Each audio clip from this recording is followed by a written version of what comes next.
Est-ce que tu as bien révisé ton épreuve de français pour le bac? Tente de répondre à ce quiz en 10 questions. On commence facile. Quel est le genre littéraire des Fables de La Fontaine? Réponse A, le roman. Réponse B, le conte. Réponse C, la poésie. Réponse D, le théâtre. La bonne réponse était évidemment la poésie. Quel combat principal mène Olympe de Gouges dans ses écrits? Réponse A, la défense de la monarchie. Réponse B, l'égalité entre les sexes. Réponse C, l'indépendance des États-Unis. Réponse D, le droit à l'éducation pour les hommes. La bonne réponse était l'égalité entre les sexes. Concentrez-vous, quelle est la figure de style utilisée ici? Cette obscure clarté qui tombe des étoiles. Écrit par Corneille. Réponse A, oxymore. Réponse B, hyperbole. Réponse C, antithèse. Ou réponse D, métonymie. La bonne réponse était la réponse A, puisque deux termes opposés, clarté et obscur, sont dans un même groupe de mots. Maintenant, à quelle période le roman Madame Bovary de Gustave Flaubert a été écrit? Livre sur lequel je suis tombé au bac. Réponse A, au XVIIe siècle. Réponse B, au XVIIIe siècle. Réponse C, au XIXe siècle. Et réponse D, au XXe siècle. La bonne réponse était le 19e siècle. Il a été écrit en 1857. Cinquième question, et vous êtes déjà à la moitié du quiz. Quelle est la fonction d'une anaphore? Réponse A, attirer l'attention par la répétition. Réponse B, créer une comparaison. Réponse C, énumérer des idées. Ou réponse D, introduire un discours indirect.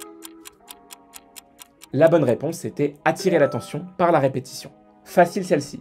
Quelle est la différence entre un auteur et un narrateur? Réponse A, il n'y en a pas. Réponse B, l'auteur écrit l'histoire, le narrateur la raconte. Réponse C, l'auteur est fictif et le narrateur est réel. Réponse D, le narrateur est toujours l'auteur lui-même. La bonne réponse était que l'auteur écrit l'histoire évidemment et que le narrateur la raconte. Quelle est la principale caractéristique d'un alexandrin? Réponse A, une rime pauvre. Réponse B, un vers de 8 syllabes. Réponse C, un vers de 12 syllabes. La bonne réponse était bien 12 syllabes. Quel auteur a écrit Gargantua? Réponse A, Rabelais. Réponse B, Rimbaud. Réponse C, La Bruyère. Ou réponse D, Balzac. La bonne réponse, c'était Rabelais. Quelle œuvre de Molière met en scène un faux dévot manipulateur? Réponse A, le Misanthrope. Réponse B, Tartuffe. Réponse C, Don Juan. Réponse D, l'Avare. La bonne réponse était Tartuffe. Et enfin, dernière question. Qu'est-ce qu'un incipit? Oui, je le prononce bien, et en latin, ça se dit même incipit. Réponse A, conclure un récit. Réponse B, introduire le narrateur uniquement. Réponse C, faire un résumé de l'œuvre. Réponse D, captiver le lecteur et poser le cadre du récit.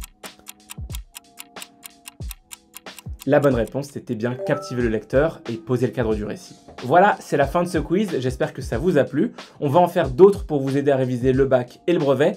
En attendant, bon courage à tous les élèves qui passent des épreuves et n'oublie pas de t'abonner pour plus de contenu étudiant.